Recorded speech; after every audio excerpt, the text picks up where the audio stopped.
Train ছাড়তে দেরি হওয়ায় ধুন্ধুমার হাওড়া স্টেশন নিউ কমপ্লেক্সে এনকোয়ারি অফিসের সামনে ক্ষোভে ফেটে পড়েন যাত্রীরা।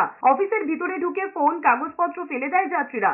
কর্মীদের উদ্দেশ্যে গালিগালাজ করতে থাকে। পরে আরপিএফ জিআরপি পরিস্থিতি নিয়ন্ত্রণে আনে। জানা গিয়েছে, আপ পুনে দুরন্ত এক্সপ্রেস এবং হাওড়া সাইনগর শিরিডি এক্সপ্রেস নির্দিষ্ট সময়ের পরেও না ছাড়ায় ক্ষোভে ফেটে পড়েন যাত্রীরা।